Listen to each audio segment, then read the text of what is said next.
सो दोस्तों, welcome in discover Rajasthan, keep discover keep learn.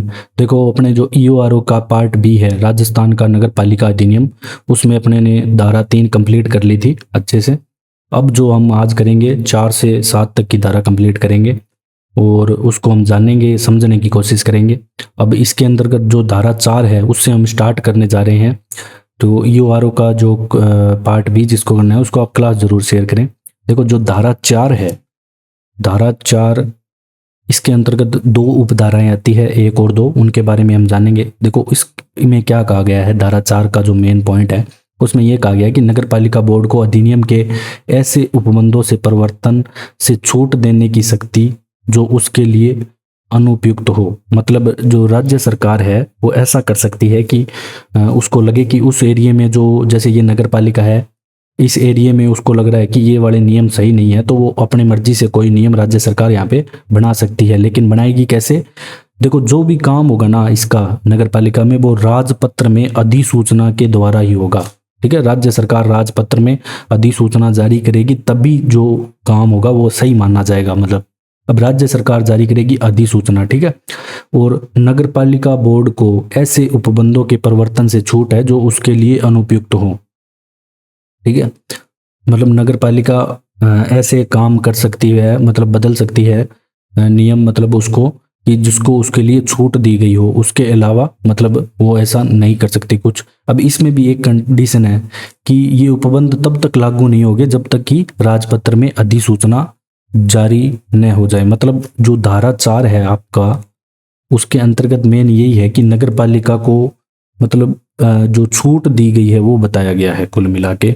ठीक है, इस अधिनियम के उपबंधों से परिवर्तन से जो छूट दी गई है वो उपधारा, इसमें उपधारा 4(1) के अंतर्गत है। ये ध्यान रखना, ये उपधाराएं हैं इसके अंतर्गत। धारा 4 में उपधारा 1 पढ़ रहे हैं हम, ये बात आपको नोट करते चलनी है। फिर बात आती है दूसरी इसकी, जो अब देखो, जो उपधारा 1 में काम हुआ है ना, नगर पालिका बोर्ड को छूट है, लेकिन राज्य सरकार के उपबंधों के सुसंगत जो नियम है, जो राज्य सरकार कहेगी उसके अकॉर्डिंग ही चलेंगे। यही बात इसके अंतर्गत कही गई है। तो यहाँ पे आपकी जो धारा 4 है वो यहाँ पे समाप्त होती है। अब हम धारा 5 पढ़ेंगे। अब देखो दोस्तों, धारा 5 में क्या कहा गया है? धारा 5 में आपके कहा गया है कि नगर पालिकाओं की स्थापना और निगमन। सबसे पहले तो आपको ये पता होना चाहिए कि नगर पालिकाओं की स्थापना और निगमन कौन सी धारा में है, तो वो है धारा 5 में। अब जो आपकी उपधारा आती है इसमें 1, ठीक है, उपधारा आती है 1, मतलब 5(1) आप ऐसे इसको लिख सकते हो। तो इसमें क्या है?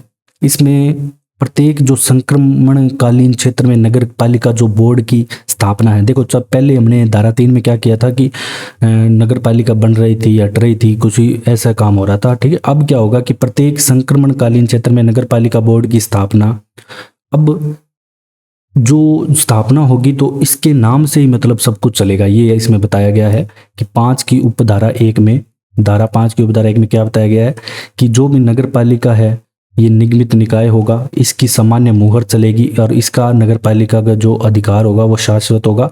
और निगमित, इस पे जो भी वाद, ये किसी पे भी वाद चला सकती है और इस पर भी वाद चल सकता है। तो ये बातें होती है इसके जो धारा 5 की उपधारा 1 के अंतर्गत है। अब इसकी जो 2 आती है उपधारा 5(2), धारा 5 की उपधारा, अब इसमें क्या है कि ऊपर नगर पालिका बोर्ड था, अब इसमें क्या है कि लघुत्तर नगरीय क्षेत्र में नगर परिषद की स्थापना करना। जो लघु क्षेत्र है और उससे भी बड़ा क्षेत्र है, उसमें बृहत्तर नगरीय क्षेत्र में नगर निगम की स्थापना होती है, तो वो 5 की धारा 3 में, उपधारा 3 में आती है। तो ये आपको ध्यान रखना है, ठीक है। तो नगर पालिका बोर्ड की स्थापना तो किस में हो रही थी? उपधारा 1 में, 5 की उपधारा 1 में। और 5 की उपधारा 2 में क्या हो रहा है? नगर परिषद की स्थापना होती है। अब देखो, जो ऊपर मैंने बातें लिखी है ना, जो वाद चलाया जा सकता है वो इनमें भी आएगी सेम। नगर परिषद में भी वाद, इसकी मुहरें भी अलग होगी, शाश्वत अधिकार होगा, सेम बातें ऊपर वाली आएगी। ठीक है, बस आपको ये ध्यान रखना है। नगर पालिका यहाँ पे बोर्ड की जो स्थापना है वो 5 की उपधारा 1 में है, फिर 2 में कौन सी है? नगर परिषद की है, 3 में कौन सी है? नगर निगम की स्थापना है। अब क्या है कि इसमें भी एक कंडीशन होती है। अब तीनों बातें होगी, अब इसमें एक कंडीशन आएगी कि धारा के अधीन नगर पालिका का गठन नहीं होगा अगर राज्यपाल क्षेत्र के आकार और औद्योगिक नगरी के रूप में विनिर्दिष्ट करे। मतलब अब राज्य है, अब राज्य सरकार को ऐसा लगे कि इस क्षेत्र में मतलब कुछ ऐसा स्पेशल है। दो कंडीशन है इसके अंतर्गत, नीचे वाली भी मैं आपको समझाऊंगा। देखो नगर पालिका गठन, ये राज्यपाल क्षेत्र का आकार और उस क्षेत्र की औद्योगिक स्थापना द्वारा दिए जाने वाले जो प्रस्तावित नगर पालिका सेवाओं और अन्य बातों, मतलब ऐसा स्थान है कि वहाँ पे राज्य को ऐसा लग रहा है कि यहाँ पे नगर पालिका की स्थापना या कोई भी है, मतलब नगर पालिका नगर निगम किसी का गठन नहीं किया जाना चाहिए, ये राज्य के कंट्रोल में रहना चाहिए। तो या उसे हम औद्योगिक नगरी के रूप में विनिर्दिष्ट करें तो वहाँ पे नगर पालिका की स्थापना नहीं हो सकती। ठीक है। अब दूसरी बात यहाँ पे कंडीशन क्या आती है, दूसरी यहाँ पे कंडीशन ये आती है कि अगर कोई ऐसा राज्य को लग रहा है कि राज्य सरकार को कि ऐसा क्षेत्र है कि जहाँ पे सांस्कृतिक, ऐतिहासिक और पर्यटक क्षेत्र का अपवर्जन हो रहा है, मतलब या तो सही रूप से उस क्षेत्र का विकास नहीं हो रहा, जैसे जयपुर में बहुत सारे पर्यटन रूप के क्षेत्र हैं, या तो नगर पालिका या नगर निगम है, वो नगर निगम को सरकार आदेश देगी कि आप इसका इस हिसाब से डेवलपमेंट करो, या राज्य सरकार उसको अपने अंडर में ले लेगी। तो अधिसूचना द्वारा विकास प्राधिकरण का भी यहाँ पे जो राज्य सरकार है गठन कर सकती है, जैसे जयपुर में है जयपुर विकास प्राधिकरण वैसे। ठीक है। जब किसी चीज का सांस्कृतिक या ऐतिहासिक या पर्यटन रूप से महत्व आता है तो ये दो कंडीशन भी इसके अंतर्गत लागू होती है। अब धारा 6 आती है आपकी। अब 6 में क्या है दोस्तों, धारा 6 के अंतर्गत है नगर पालिका की संरचना। नगर पालिका की संरचना है। अब नगर पालिका की संरचना में अपने को क्या पढ़ना है कि जो नगर पालिका के सभी स्थान हैं, पहले देखो जैसे कोई जगह थी वो नगर पालिका नहीं थी, बाद में उसे नगर पालिका बनाया गया, तो अब जो सभी स्थान है उनको वार्डों के नाम से जाने जाने वाले प्रादेशिक निर्वाचन क्षेत्र के रूप में जाना जाएगा, धारा 6 के अंतर्गत। ठीक है। अब इसकी जो उपधारा 1 है ये, ठीक है, 6 की उपधारा कौन सी है, 1, इसको आप ऐसे लिख सकते हो 6(1). तो नगर पालिका के सभी स्थान वार्डों के नाम से जाने जाएंगे, बस इतना ही है। और जो निर्वाचन है इनका प्रत्यक्ष होता है, ये सभी को ही पता है, जो पार्षद के रूप में निर्वाचित होते हैं। ठीक है, प्रत्यक्ष रूप से इनका निर्वाचन होगा। अब देखो ये बात आपको ध्यान रखनी है, जो स्थानों की संख्या है या इसे वार्ड कह सकते हैं, 13 से कम नहीं होनी चाहिए। अगर कहाँ भी अपने नगर पालिका क्षेत्र घोषित कर रहे हैं तो वो 13 से कम नहीं होनी चाहिए, 13 से कम यहाँ पे नहीं होगी उनकी संख्या। अब इसके अंतर्गत देखो दोस्तों, धारा जो 6 है उसमें खंड है 2 क और ख। अब उसमें क्या है कि जैसे नगर पालिका बोर्ड हो गया, नगर परिषद हो गया, या यथास्थिति होगी, जैसा मतलब वो एरिया पड़ा है वो यथास्थिति है, या नगर निगम है, निम्नलिखित का प्रतिनिधित्व होगा। ठीक है। प्रतिनिधित्व करने वाला राजस्थान विधानसभा का सदस्य और नगर पालिका प्रशासन का ज्ञान रखने वाला जो व्यक्ति है, जो राज्य सरकार की अधिसूचना में नाम निर्दिष्ट किया जाएगा।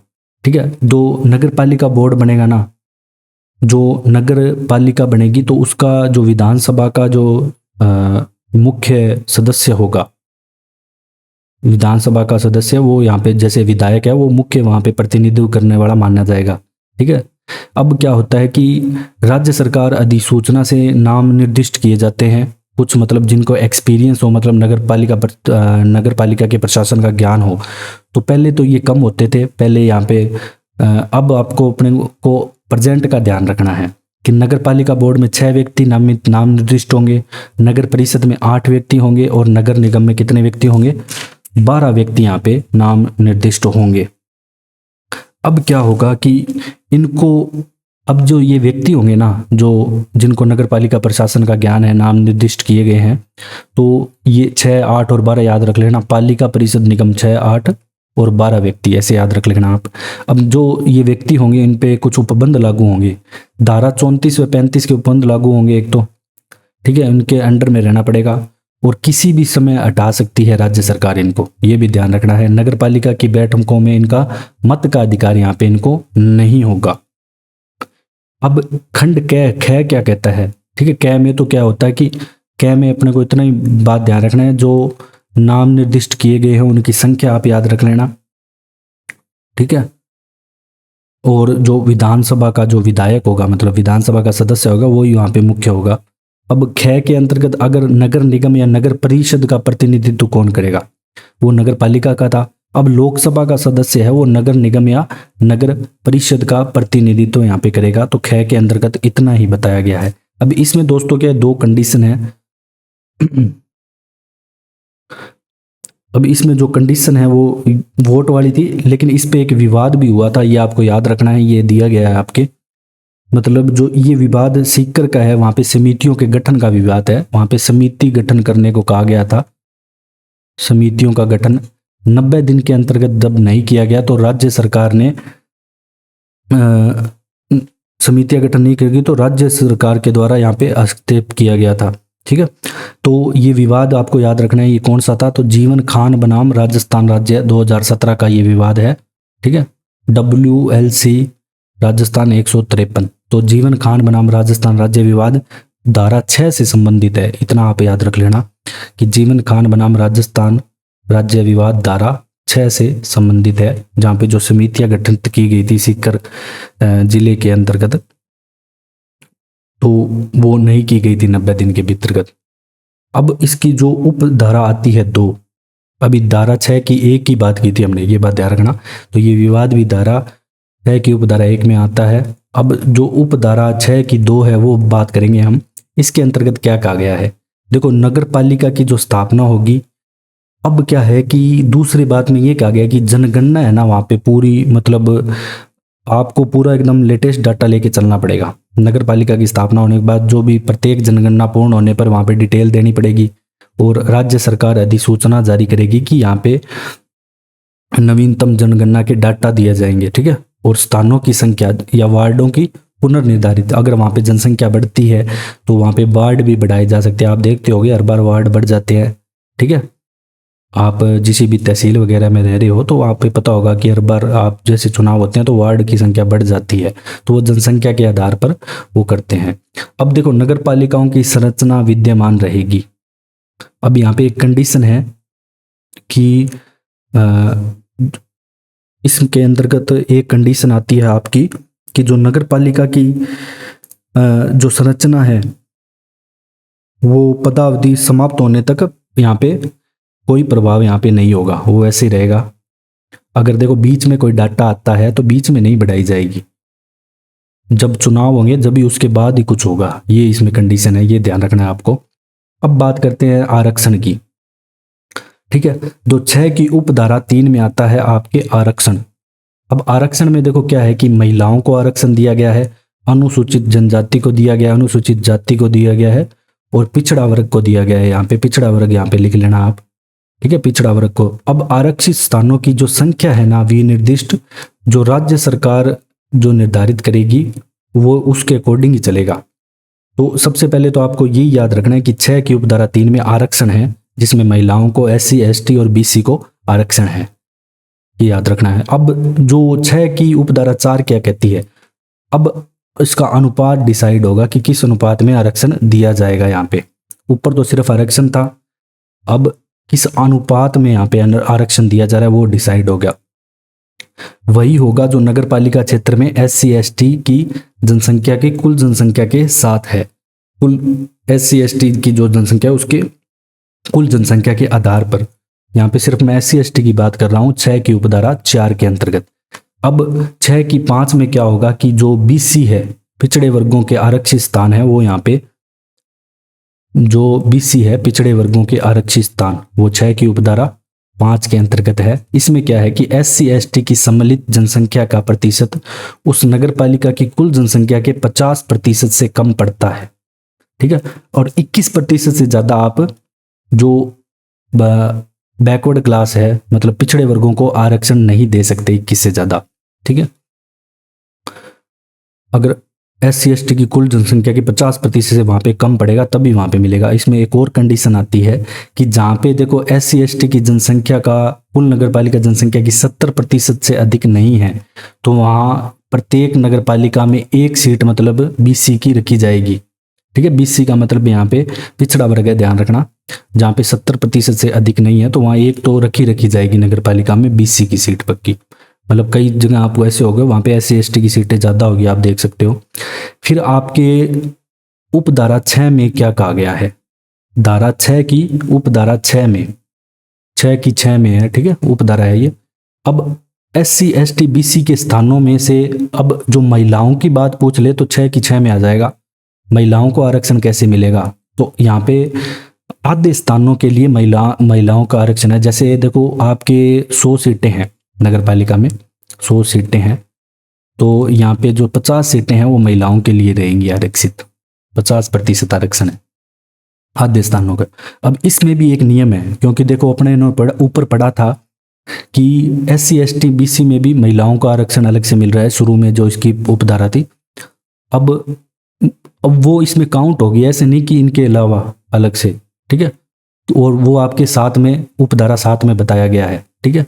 जो आपकी आरक्षण है महिलाओं का वो 6 में है, लेकिन उसकी जो कंडीशन है स्थानों की कुल संख्या में से कितनी होगी ये बताया गया है उपधारा देखो 6 में। ऊपर वाली उपधारा हमने पढ़ी वो 6 के अधीन आरक्षित स्थानों की संख्या सम्मिलित है। मतलब जैसे SC ST की कोई महिला है, वहाँ पे सीट आ रखी है, तो वहाँ पे तो वो महिला कुल महिला जो 50% होगी उसमें काउंट होगी वो, ऐसे नहीं कि अलग से फिर 50 और निकालेंगे तो सारी महिलाएं हो जाएगी ना फिर तो टोटल मतलब आरक्षण 50% है। वो तो आपकी 6 की उपधारा 6 में है, और 6 की उपधारा 7 में कंडीशन दे रखी है कि किस कंडीशन पे है, मतलब वो सारे स्थान काउंट होंगे आपके, तो वो आपके 6 की उपधारा 7 में है। धारा 6 की उपधारा 7, ये आप याद रखना। एक दो बार आप देखोगे वीडियो को तो आपको याद हो जाएगा। अब देखो 6 की उपधारा 8 क्या कहती है, ये कहती है कि SC ST BC के स्थानों के आरक्षण का प्रभावहीन होना। अब ये देखो प्रभावहीन कब होगा दोस्तों, ये एक ही कंडीशन पे होगा, जब देखो अपने जो भारत का संविधान है उसके अंतर्गत ये कहा गया है कि अनुच्छेद 334 में जब ऐसा कोई टाइम आया कि उसकी कालावधि दे रखी है वो समाप्त हो जाएगी, जो आरक्षण की है सभी आरक्षण समाप्त हो जाएंगे, कालावधि दे रखी है, तो यहाँ पे भी ये आरक्षण अपने आप समाप्त हो जाएगा। अब जो हमने आरक्षण है ना 3, 5 और 6 में उपधारा में पढ़े, तो ये सारे यहाँ पे समाप्त हो जाएंगे। तो ये 6 की उपधारा 8 में है। अब हम पढ़ेंगे देखो 9, 6 की उपधारा, इसमें क्या है कि नगर पालिका के नियत स्थानों सामान्य या आरक्षित का निर्वाचन, तो प्रत्यक्ष रूप से यहाँ पे निर्वाचन होगा विहित रीति से, तो यहाँ पे तो 6 की उपधारा 9 में इसका निर्वाचन दे रखा है, बस इतना ही आपको याद रखना है। अब दोस्तों बात करते हैं धारा 7 की। 7 में क्या है, देखो 7 में है पदावधि, मतलब कार्यकाल ऐसे कह सकते हैं कि पहली बैठक की नियत तारीख से 5 वर्ष तक का, इससे अधिक नहीं, ठीक है। उपधारा की 7(1) है ये, यहाँ पे लिख दी मैंने उपधारा, यहाँ पे ये ध्यान रखना साइड में लिख रखी है उपधारा की 7। ये क्या है, देखो धारा 7 में पदावधि है, पहले तो आपको ये याद रखना है कि धारा 7 में क्या है पदावधि। धारा 7 की उपधारा 1 में क्या है कि पहली बैठक की नियत तारीख से 5 वर्ष तक का यहाँ पे होगा कार्यकाल। अब 7(2) क्या कहती है, तो उपधारा 7(2) कहती है कि नगर पालिका की समाप्ति से पूर्व अगर विघटन हो जाता है ना, जैसे कोई नगर पालिका है उसने यहाँ पे 3 वर्ष कार्य काम कर लिया, अब उसका समय बच गया 2 और उसका हो गया विघटन। विघटन होने के बाद अब जो नई जो बनेगी पूरा गठन होगा तो वो 2 साल ही काम करेगी, ऐसे नहीं कि आगे 5 साल काम करेगी। तो ये यहाँ पे बताया गया है। तो ये यहाँ पे आपके जो धाराएं हैं 4, 5, 6, 7 कंप्लीट होती है। अगर आपको हमारा कंटेंट पसंद आया हो तो आप शेयर एंड सब्सक्राइब जरूर करें। Thanks for joining discover Rajasthan.